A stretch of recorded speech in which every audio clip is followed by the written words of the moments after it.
Kosa ambalo Jonathan Soa amefanya ni kubwa kuliko ambalo lile huyo Seif nani amelifanya, mchezaji wa Mashujaa. Yes, lakini wote wamezibiwa kwa kanuni moja. Lakini adhabu zinatofautiana. Kwa nini? Yaani hizi wote tumezibiwa kwa kanuni ya 41 kifungu cha 5, umeona?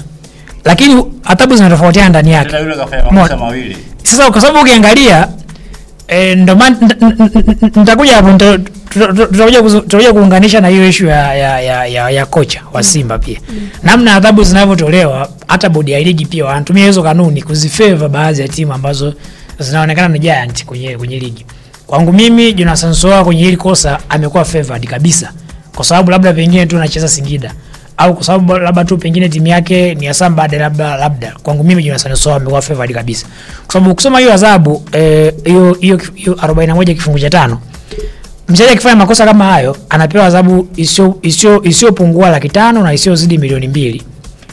Na au kuna neno pale na afu na slash au akapewa tena adhabu nyingine kufungiwa michezo 3. Umeona? Tafsiri yake ni kwamba kuweka na au hiyo kwa maana slash au maana yake anaweza akapewa kimoja kati ya hivyo au vyote viwili kwa pamoja. Si ndio? Why huyo mchezaji wa Mashujaa amepewa vyote viwili kwa pamoja na mchezaji wa Singida Black Stars anapewa kimoja tu? Kwa nini?